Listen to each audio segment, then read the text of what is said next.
And welcome back, YouTube. I'm still awake, been up all night, and I figure I may as well stay up all night. I woke up, honestly, I'm not sure what time I woke up. I don't remember. I want to say probably around 9 o'clock, give or take. Although it's probably later, probably closer to 10. But anyway, still February 2nd, it's Thursday, 2023, 5:37 a.m. And when I got home from my little adventure of bar hopping, I'm not sure what even. Oh, I am sure actually what got me into working on cassettes. Of all the stuff I could be working in my apartment, right? I'm I'm messing with cassettes, but hey, about to add this one to my Discogs and into my collection. It's I believe probably only released on cassette compilation of logins in Messina, and the sound quality is great on it. Kind of an unimpressive package, but yeah, this quality's great, wasn't it? I haven't listened to Logins and Messina in forever, so really enjoying it. And the first song that came on, of course, it's not focusing enough that I can read the titles. Oh yeah, that helped. Blah. Angry Eyes, that's it. And that's not an actual track list anyway. It's like also includes. This looks like one of those kind of J cards that just absolutely doesn't have a. Yeah, it doesn't have a track list on it anywhere. You got to look at the label on the tape to see what songs are on it in what order. But anyway, Angry Eyes, I totally forgot about that song. And I guess I totally forgot that it was actually a Loggins and Messina song, but oh, that felt good. I hadn't heard that song in ages. So anyway, I started listening to cassettes, which actually I started doing before I went bar hopping. I didn't really mention this as I was driving, but as I've mentioned a few times, I have quite a bit of clearance booze, clearance adult beverages that I've purchased when I've gone into Circle K after work and they've got drinks like heavily discounted, and I'll grab them, and generally speaking, I don't drink alone. I don't. It's just in hopes that maybe I'll have some company here that'll actually want to drink. But since I was heading out to the bars, and drinks at bars are so expensive, God, talking about expensive, I got a 16-ounce tall boy can at Yucca Tap Room. I don't remember how much those used to cost when I hung out there all the time, but as I recall, it was just a couple bucks, and it was $4.75. So damn near a $5 bill for a can of PBR. And of course, I tipped the bartender $1. Be rude not to do that, right? So like $6 for a can of PBR. Yes, I'm pre-gaming on my way out. I had a can of all shit natural ice. In fact, it was probably natural light ice. Hey, I didn't say I had great beers, but I pulled that out of a clearance bin at Circle K for a quarter. So yeah, my last can of beer with tip $6. My first can of beer 25 cents. So anyway, as I was pre-gaming, it was like, well, I should maybe listen to one of my new cassettes while I'm sitting in the living room, and and still going through some stuff on my phone, and not even sure why I chose. Oh, I do know why I chose to play something on cassette. A few days ago, I've really been getting into live again, especially since picking up the band live, since picking up Throwing Copper on vinyl, I want to say 25th anniversary edition, which I've yet to listen to the fourth side of, with the three or four like newly released tracks on it. Actually, no, it's got Horse, which was the hidden track off the original CD, and then three previously unreleased tracks on it. Haven't listened to that yet. But prior to Priscilla showing up here and messing with my turntable without asking about it, and putting her Kendrick Lamar album on it, which she's left here. I'm just about to go on the possession is 9/10 of the law route with that. Well, it's already on one of my shelves, but do I give it back to her? Maybe not. I already have a better copy, a better pressing of that Kendrick Lamar album, so it's just like redundant. But anyway, so yeah, I've been into live a whole lot more, and while those records were on my turntable, I was playing them quite a bit, and I've just had live stuck in my head, and then also Karaoke Version just put out karaoke for the song Operation Spirit, off Live's first album, and I do have Live's first album on CD, but that's not nearly as interesting as having it on an original release cassette. Their first album called Mental Jewelry, which if you've never heard this album before, I'm amazed how many people think Live's first album is Throwing Copper. In fact, on that Reddit, on the subreddit where it was mentioned that Throwing Copper was on sale, people were talking about blah, blah, blah, Live's first album. And it didn't even occur to me when I was in those comments to correct them on that. But Throwing Copper is their second album. This is their first album here, Mental Jewelry. So anyway, I forget what I was getting ready to do, but getting ready to head out and do something, but I had a little time to kill. And I remembered that I had Throwing Copper, or not Throwing Copper, I'm sorry, but Mental Jewelry on cassette. So I listened to that on cassette probably about a week ago. So at that point, I knew that my cassette deck's good to go, playing good in the other room. Although I noticed, it was a while back, a few weeks ago, I swapped out the Yamaha that I was having issues with that matched my receiver so nicely, but it was having some issues. I swapped it out with an Onkyo that for many years was in my bedroom system. I don't know how or when it happened, but the eject button for the right deck is missing. I went to put a tape in it, and it was like, holy shit, that button's gone. I had no problem opening the deck using one of my keys. I just kind of shoved it in the hole and it worked fine. But damn, that deck was pristine. So I don't know where that button went. It's around here somewhere. I hope I find it. Although I'm not very optimistic on finding it anytime soon. Anyway, it's still going to sit there because that deck sounds really good.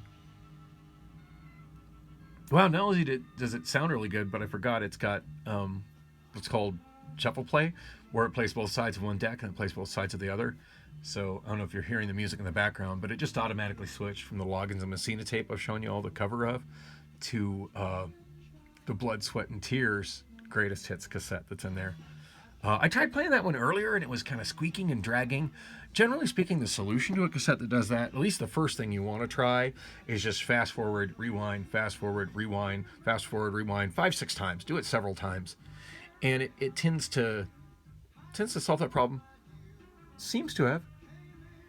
I played it before, it was playing okay, but it was like you could hear the cassette mechanism just going squeak, squeak, squeak, squeak, and you could kind of hear it seeping into the music. By the second song, you could hear it, I could hear it dragging, and it was just like, yeah, it's time to give it the fast forward rewind treatment. Anyway, it just changed decks, it just changed tapes in there. Sounds like it's playing pretty good. This song here, You've Made Me So Very Happy, that was the first song I sang when I got to Monkey Pants. And by the way, my friend was hosting there, so I'm glad to see her. And I had kind of forgot what her schedule is. She says she hosts Sunday and Wednesday, which are both nights I typically work, but good to know. I mean, it's not like it's hard for me to get a night off at Amazon if I want one. And I can always do the shift swap thing as well, so I don't have to worry about using PTO or VTO to get the night off. Or, as some people suggest, hey, you can use vacation time. You always got to put that farther in advance. Like, for me, I want to do something that's usually pretty spur of the moment, so I've hardly ever been able to use the vacation option. So consequently, I get a lot of vacation time stored up at Amazon. So anyway, yeah, so I was pre-gaming, wanting to just chill in the living room and drink a can of beer before heading out. And as I'm catching up on my messages on my phone. And so I came over to this part of the shelf where I had a handful of cassettes that I recently purchased that were just kind of sitting here. And one of them, and I already put it away. Where'd it go? Here it is. I thought it was Lone Star's first album. Come to find out, this was just their breakthrough hit album, and they have, if you look on the inside here, as I drop the tape on the floor, I'm so coordinated. If you look on the inside of the J card, it has images of their first two albums inside. So this is actually, I'm assuming, I haven't looked it up, but I'm going to assume just based on those pictures there that this was their third album. But this is the one that made them super successful. It's older than I thought it was. This came out in '99, but it's the one that's got Amazed on it, and it's also got, sorry, I can't hold it up like that and read it. I can't read it at all. The text is too small for my shitty eyes. Anyway, Amazed was the giant hit song, but also Saturday Night I certainly recognized, and oh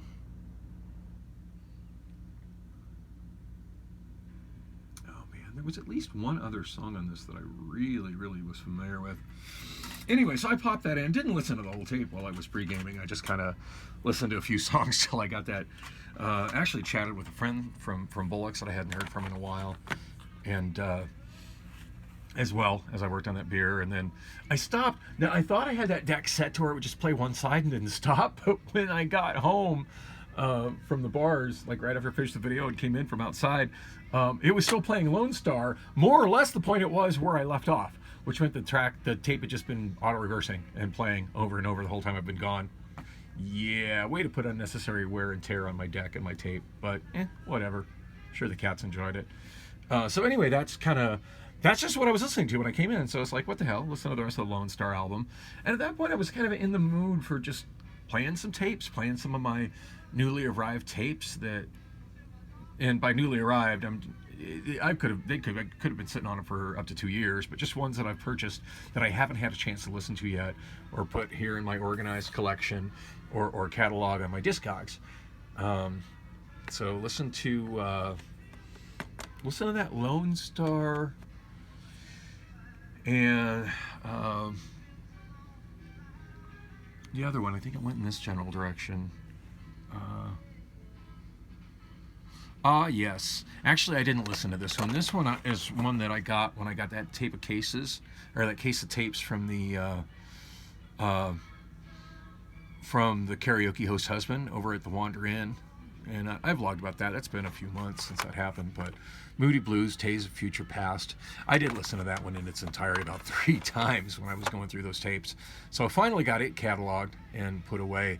And oh man, that was one of those that was just so difficult to catalog on Discogs, because there's so many different variants listed.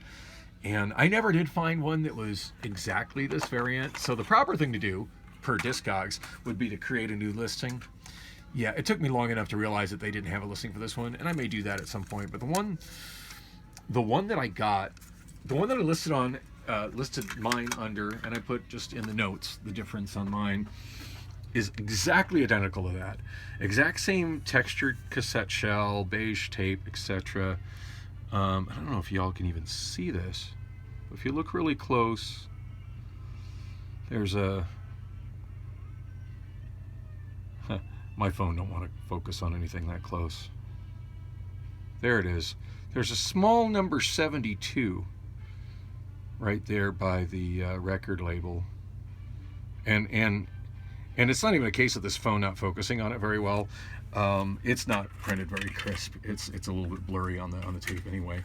But that 72 actually, if I understand the way Polydor and Mercury Records work, which this is released on even though it's on its original record label of DRAM Records, it's a Polygram Records release. So Polydor group. And you see the PRI, which I think is Polygram Records Incorporated, is what that stands for. So it's got the original molded case. That's pretty cool. I found one that's exactly identical, a J-card 100% identical. The only thing difference is, instead of having that 72, which I think is indicative of which duplication house actually, where the actual duplication was done. Because obviously back in the day there were several places where cassettes were manufactured simultaneously for regional distribution. The one I had a different number on it, but other than the number being different, was exactly identical to this. None of the other ones that were listed were that close to it. So I just noted that it was it was 72. The pressing plant code was 72. Otherwise identical. And at some point I might make a new listing for that. I do enjoy making listings on Discogs and adding to the Discogs database. I love how my iPhone just doesn't like to focus over here. But yeah, not tonight. The other one that I worked on, and I don't know that I put that one away. No, I didn't. Or did I? No, I didn't. The other one that I listened to, well, that one I didn't listen to, but like I said, I cataloged it. Oh, that's Otmer Liebert. That's not what I'm looking for. Um,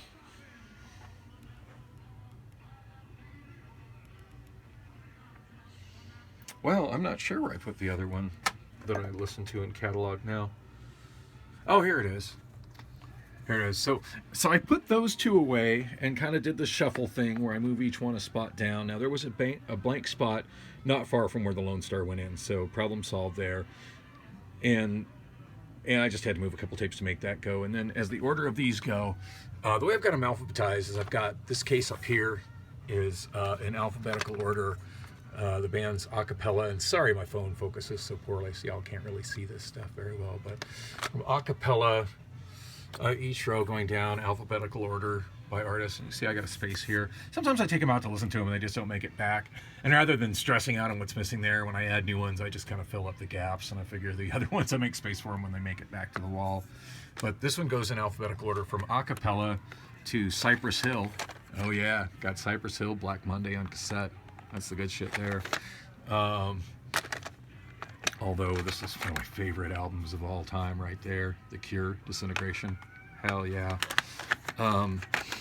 Anyway, so it goes from acapella to Cypress Hill, and then these two cases here, I have them alphabetized together. It's just the only thing that made sense to me with that giant glaring gap between them, physical gap. This case currently is running from Rodney Dangerfield. No Respect. That's a comedy album, obviously. As you see, there's a gap. The gaps happen as I listen to tapes and don't get them put away or take them off the shelf. Sometimes I take them off the shelf because something breaks on them, like the pad comes off or the tape comes apart, and then it needs to go into a repair pile or whatever. But anyway, these are alphabetical order. It was alphabetical order to Offspring Smash, also a really great album. But when I made the space to put the Moody Blues in, Days of Future Past, which goes after this is the Moody Blues. That one's pretty neat. It's an original, like, hard.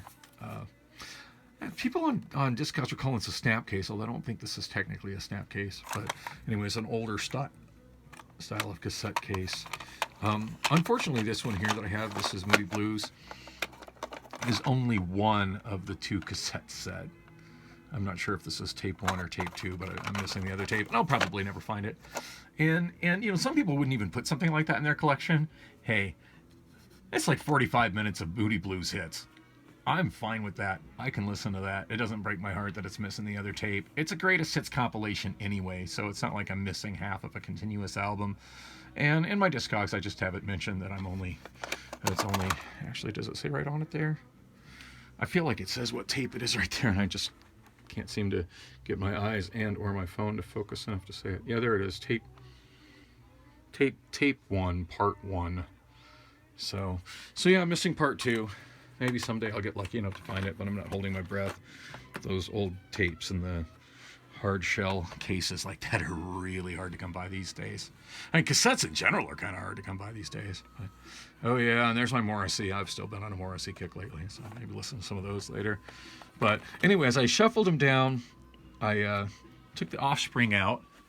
And the reason Offspring is sitting up here with these other ones underneath my lamp is, so on this side of the wall, I've got this smaller case, which I think is also a Napa Valley case.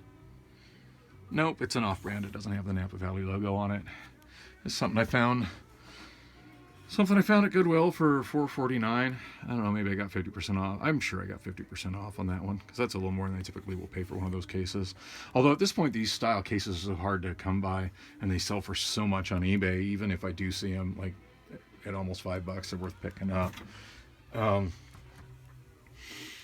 Anyway, so this one here is all organized, like the rows just go down to the next adjacent case, which is the same as one of those bigger ones.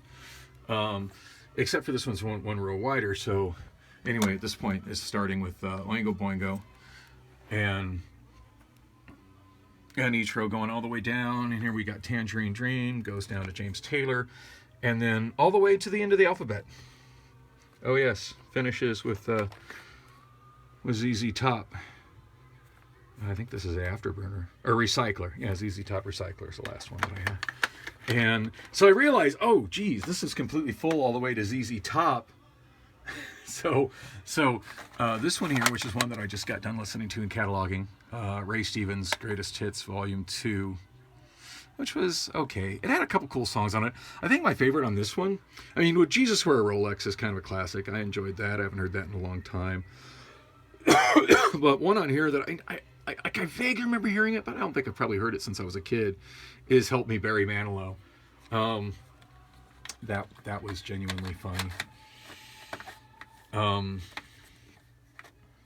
Anyway, got that catalog, but yeah, obviously I don't have room to put it in here, nor do I have room to add my Offspring where it goes. And I got a feeling this Adam Sandler and this Stephen Stills that is sitting here are probably here for exactly the same reason. I probably got here and was like, oh, I'm out of space. I need more space, more spaces.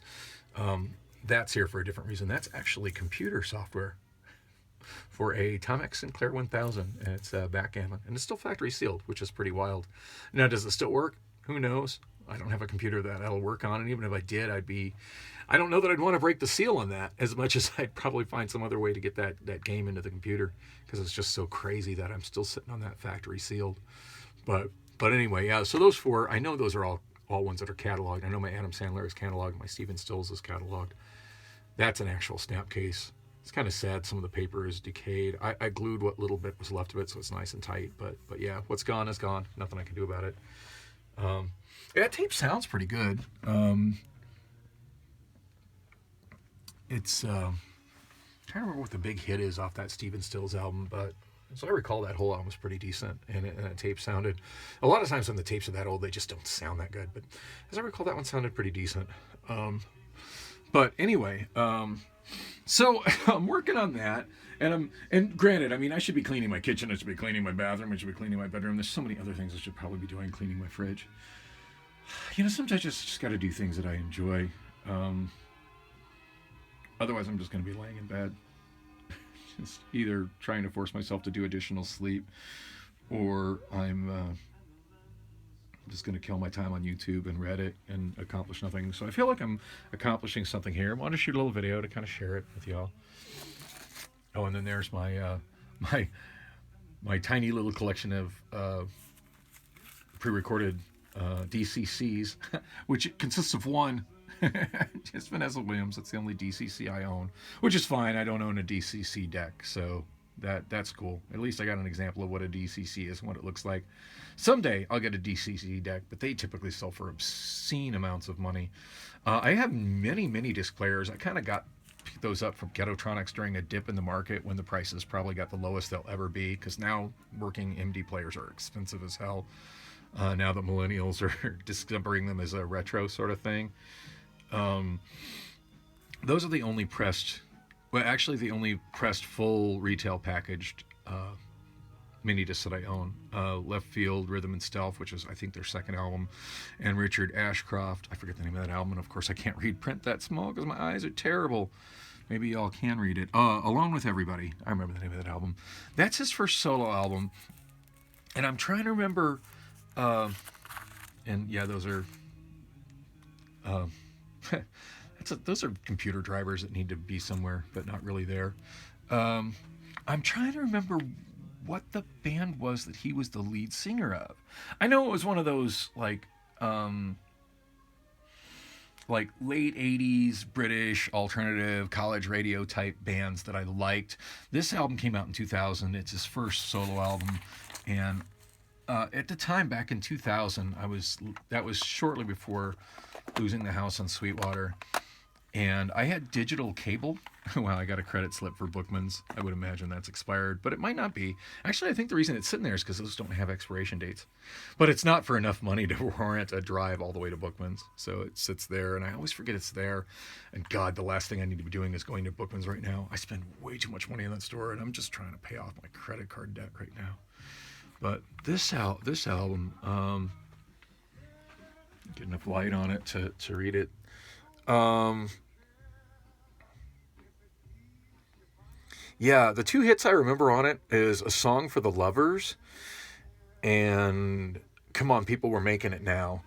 Those songs, I so towards the end of me living at the Sweetwater house, I had digital cable back when digital cable was a new thing. Mind you, not high definition cable, that wasn't a thing yet, but just digital cable, where I had a special tuner and everything was delivered to me digitally, as opposed to being sent analog RF on an upper UHF high band.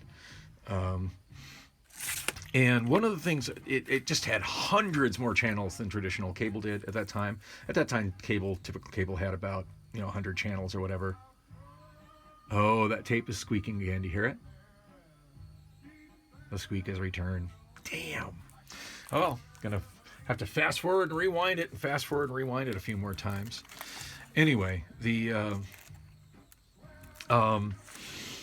one of the things that I had, this is the first time I ever had it, was music choice channels on my digital cable. And one of the channels that I enjoyed listening to on that, which as much music as I own, you think I wouldn't listen to any kind of stuff, but it's kind of hard to get exposed to new music if you're just listening to the stuff you already own. So,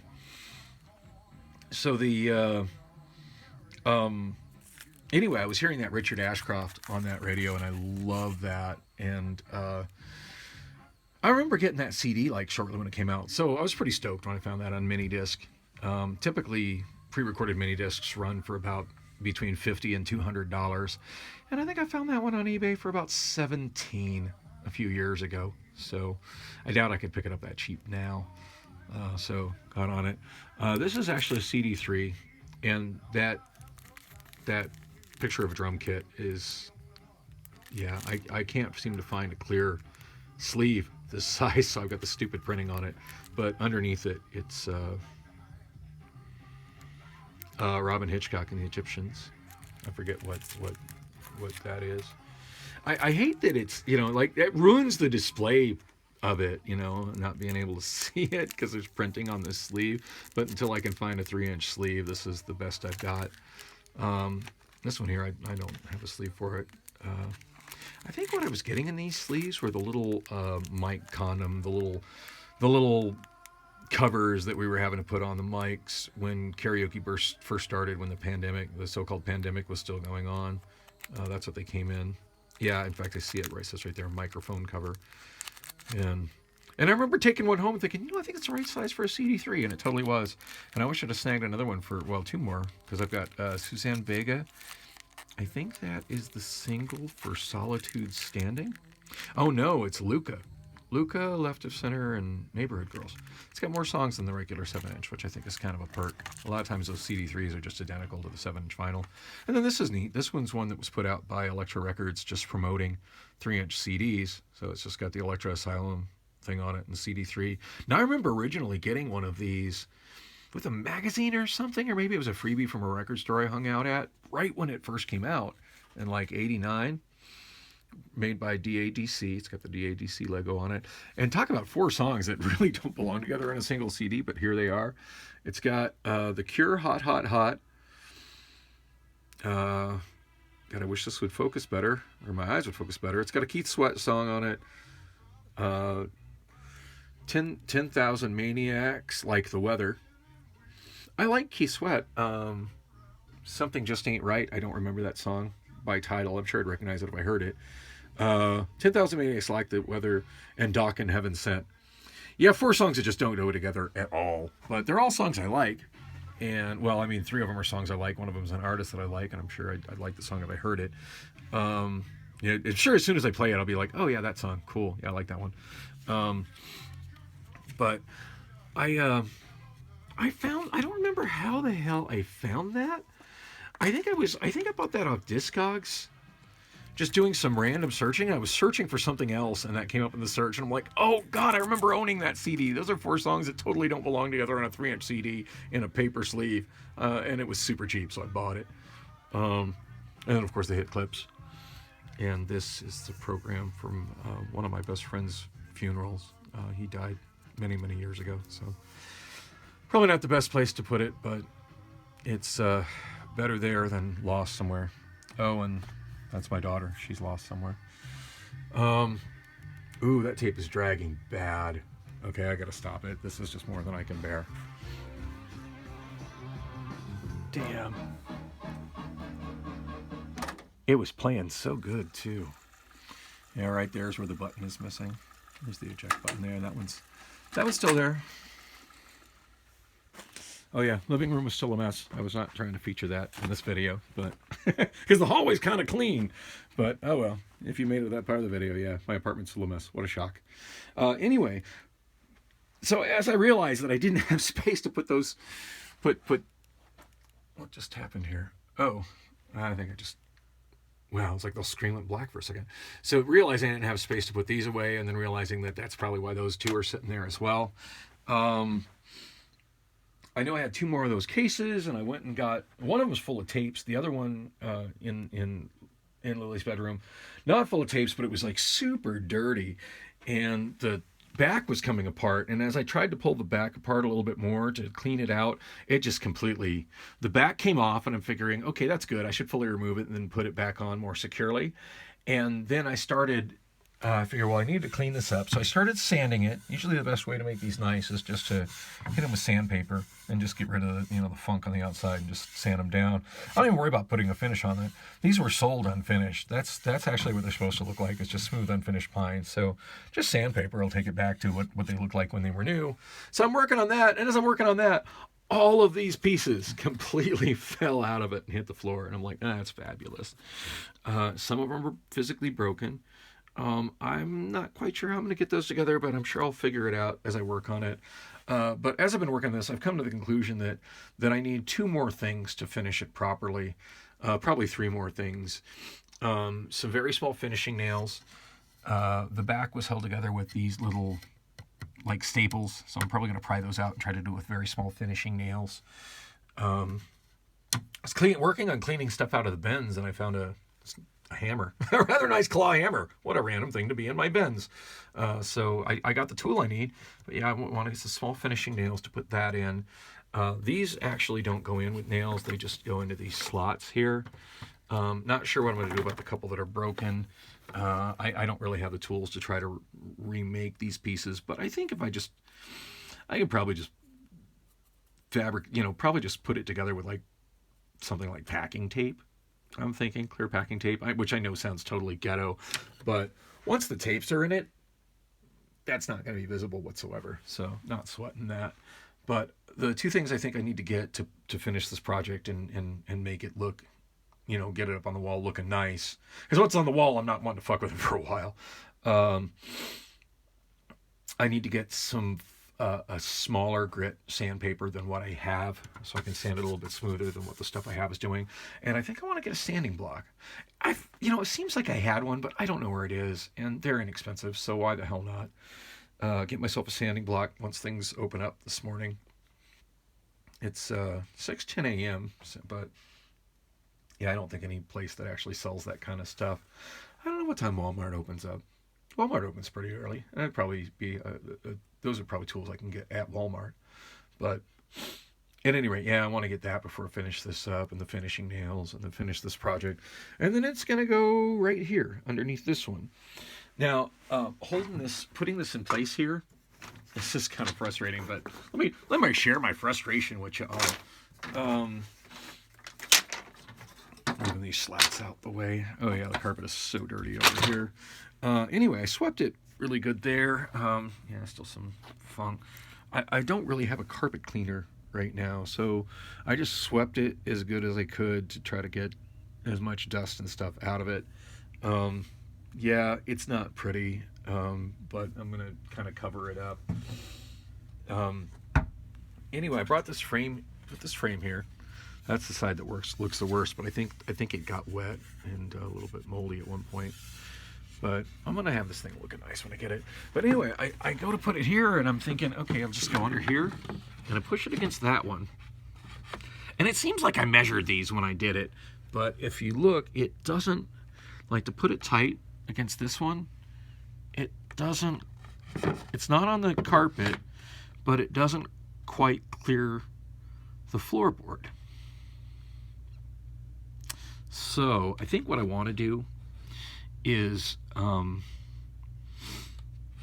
take the next two above it off the wall. It looks like I'm about a ½ inch shy of clearing the top of the floorboard, which would be nice. That'd put it right adjacent to the wall and then leave enough space that I can actually get under there and clean the carpet if needed.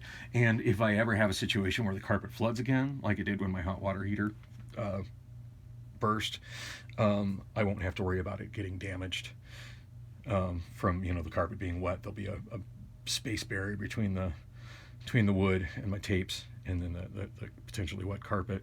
So anyway, I figure I'm looking at about a ½ inch, and looking here, I got more than that between the bottom of the thermostat and the top of this.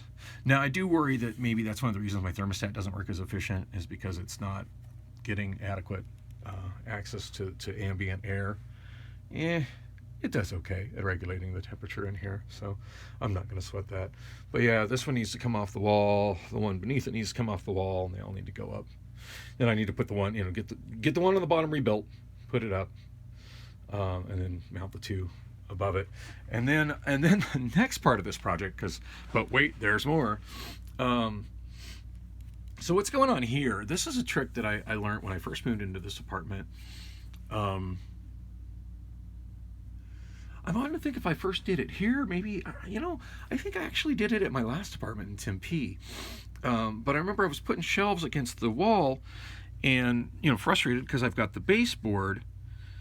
And if I put it, level with the floor, then you've got the baseboard that pushes the bottom of it out. And it occurred to me that I could just buy some of that baseboard and have it cut to length at Ace Hardware and attach that to the back of the shelf. And then I have a shelf that's actually going to sit level, because that compensates for that at the bottom. I think what I'm going to do now, though, so as I mentioned, my carpet flooded when my hot water heater burst. A lot of these CDs on the bottom shelf did get wet, so I need to kind of take them out, make notations and clean this carpet because it's disgusting. We want to take all the CDs off the bottom shelf and go through them, and if there is any damage, just kind of make notations of it in my Discogs. I mean, if it's damaged, it's damaged. It is what it is. It's not like I'm gonna throw them away. But if the booklets weren't water damaged and they are now, that's gonna change the condition of the case, to G or possibly P, depending on how bad they are, and certainly warrants a note in the notes section under condition. Yeah, that sucks, and that's one of the reasons, as I said, I want to have these up higher. So I'm thinking probably take that board off, do the same thing with this, raise it up to where it sits above that ledge instead of adjacent to the carpet. So it's, the whatever inch and a half, whatever the width of the floorboard is, above the floorboard. Take that piece off, and then everything that's above it, rebuild it exactly as is, but that much higher. So we're looking at, that's going to raise the top of this up to about, I'm thinking up to about here, which is still enough space between it and the light fixture. This one here, I'm thinking about actually moving. These cassettes over here. Ottmer, Liebert, and Bonnie Raitt. I'm not sure if those are in my collection, index collection or not. Obviously, I've started this a few times and just like, oh, I don't have shelf space, and just kind of stopped, and just, my memory being what it is, I forgot I have shelf space. But since I'm not really good at fabricating my own stuff and doing woodworking, like, I could build something of this style and make it the width of 2 cassettes. So here, check this out. This is the piece that goes, this is the wood piece that goes across each slat. And as you see, it's not the full width of a cassette. Like, if you pull these cassettes out, you can see, oh, here's one that's not there. Actually, I pulled Dangerous Toys out so you can see a little better. Maybe that was the wrong one to pull. Dangerous Toy cassette's kind of cool. It's got a promo stamp on it. Dangerous Toys is one of those 80s hair bands that should have been as huge, should have been nearly as huge as Guns N' Roses, but for some reason just isn't. Can you see? Yeah, can you see? There's kind of a gap there. Those slots don't go all the way back, which isn't a problem. You see, it holds the tapes just fine. Just, but anyway, I was thinking, I could maybe make if I was a little bit better with woodworking, I could make something myself. There's those notches you see are where the slats go that go between the tapes. So maybe put something there, and that would line that up. You see that? That brings it almost to the edge of the wall, and then add like that much more width for the board along the outside edge. And I could make, if I was good at woodworking, I could make an extension to these or something, similar that just goes the whole height of the wall. In fact, I'm more than willing to get rid of that switch. As you see, I got tape on that one because it works in conjunction with the one by the door on the outside. And if that one's switched the wrong way, you can't turn on the light when you come in the door. So that's completely dysfunctional to me. I'm all about covering that and covering that up and making it like it doesn't exist. And that's what I'd like to do if I had the woodworking skills and the tools to do that. But I don't, and I don't. But I do have a few of these. These are the old, I think they only hold like 12 cassettes, if memory serves. I used to have hundreds of these. I mean, not hundreds, but nearly 100 of these. I started putting my collection in these, I want to say when I was in high school, because these were pretty inexpensive, so I could just buy more as I needed them. And I used to put them together like bricks to where I staggered them, to where I would have this one and then one going in the opposite direction, but lining up the edge. So I could put them together and then double the amount of usage space, because I would have like a gap between here and the next one to the right and the next one above it to put tapes in. So I was able to double the amount of storage that they held more or less. And what I used to do is just simply get a board, a big chunk of plywood, and lay it against my wall at an angle to where it would kind of put it about, maybe about 3 inches out from the wall at the bottom. 3-4 inches out from the wall at the bottom, and then lean it back, and just gravity would keep these in place. I never had to actually use tools to attach them, and I would stagger them and go. I had a huge wall like that in my. Well, actually, the first time I did that was. I'm trying to remember. Most of the apartments I had in Wyoming, if I lived there long enough to do something with it, that's what I did. I staggered. But on some, I was attaching them to the walls. Actually attaching the walls, which is what I intend to do here. But then when I got my house in Phoenix over on Sweetwater, and I started building, kind of building myself back up and building my tape collection up again, that's when I just got the giant chunk of cardboard and leaned them against that, and that was so much better. I don't know how expensive these are. Maybe I can build my own. I feel like I have like 3 of these, although it's the only one I have handy. But I noticed that this is exactly the right width, that it just about makes it to the end of the wall. So I'm thinking maybe put this one here, level with that, and there's just enough space for another row of cassettes above that, going up to my next shelf. And probably do the same sort of thing where I stagger them the width of one. So kind of put that one there, and then the width of a tape down, put another one there, and so on and so forth, going on down. I think that's the plan. I don't know what I'm going to do with this wall. But for now, it just sits there. But anyway, that's my project for today. I know, there's, as you see, whenever I aim the camera in a direction other than this wall of cassettes, it's a disaster in here. But that's my project. That's what I want to work on today. Get that done. Rearrange this wall, get it nice, and get the overflow cassettes going. And hopefully I can work on some other projects simultaneously while I'm doing it. But yeah, what I need to get those together is just some finer grit sandpaper holder. So I'm going to make more effective use of the sandpaper, and some finishing nails. Should be all I need to put it together and make it nice. While I'm at it, I want to, when I get this one off, I want to just clean the hall from outside the doors, at least all the way to this area here, nicely. And granted, it's a real small part of a really messy apartment clean, but I think just getting just this piece of it together will motivate me enough to maybe want to do some more of it. and I can listen to more cassettes while I'm working on it. Should make for a fun and semi-productive day.